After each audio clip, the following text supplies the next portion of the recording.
মানিকগঞ্জের ঘিওর উপজেলার পয়লা ইউনিয়নের বড়বিলা গ্রামে মাদক কারবারের প্রতিবাদ করায় মোহাম্মদ শরীফুল ইসলাম শরীফ নামে এক যুবদল নেতার উপর হামলার অভিযোগ উঠেছে।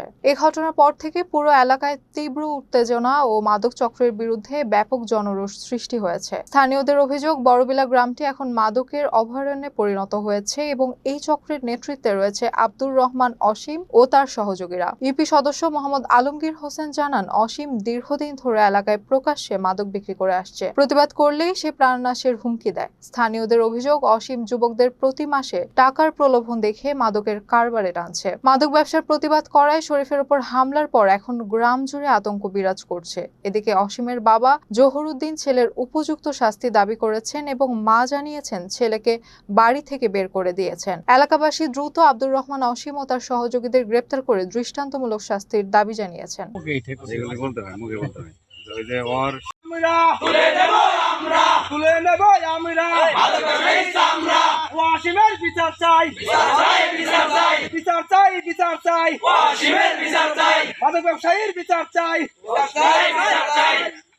মোহাম্মদ আলমগীর হোসেন, ঘিওর থানা আমার বাড়ি, পয়লা ইউনিয়ন 4 নং ওয়ার্ডের ইউপি সদস্য আমি বর্তমান রানিং মেম্বার।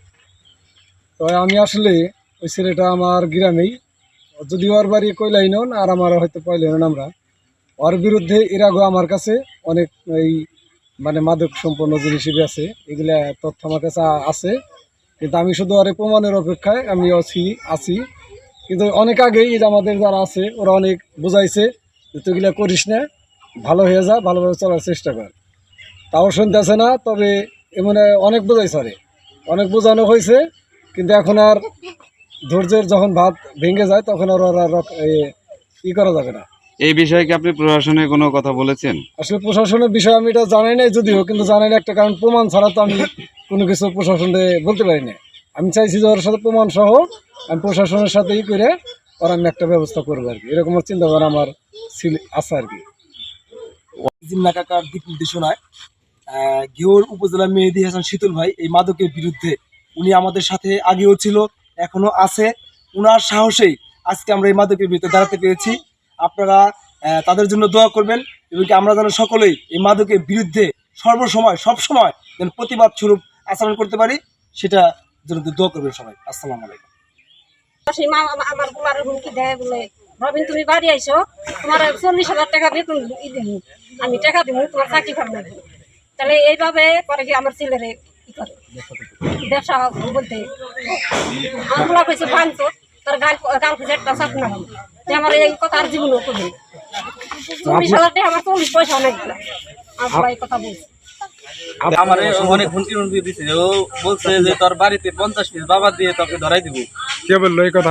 এই অসীমে এই কথা বলছি, এই জন্য আমি অনেক বলছি যে তুই ভালো হয়ে যাস। ও তাও আমার বলছে মেলা হুমকি টামকি দেয় হচ্ছে। এরপরে তুই আমার মারার চেষ্টা করছিল না। এইখানে বাইরে থেকে হোন্ডা আসে না? কটার সময় আসে? এগুলো কি এলাকার ছেলে পেলে না বাইরের? অপরিচিত গেলে না?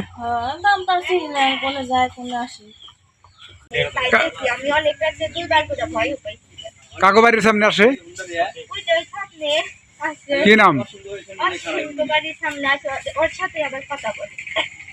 যদি আমার তোলা খায় শরীর অভিযোগ জানাইছি, ওই ছেলেরা যদি জানে তাই পেলে হয়ে করেন, নাহলে ওর যে ব্যবস্থা এই ব্যবস্থা ঠিক আছে, আমার কোনো সুস্থ হবে। কারণ আমি দিতে পারতেছি না। এই যে একটা দিন আজকে সকালে করা বাচ্চা আর সারাদিন খাই নেই, তাহলে এই এই যে এই ঘটনায় যদি জড়িত তোলা খায় তাহলে আমি কিভাবে বাঁচি? আমি তো খারাপ তো চাই না, কোনোদিন মা চাইবো, কারণ মা তোলা কুপতে যাক, অশান্তি দিক, এই যে দিন দেবরে অশান্তি, আমি খাই নাই দানা, খাই নাই পানি,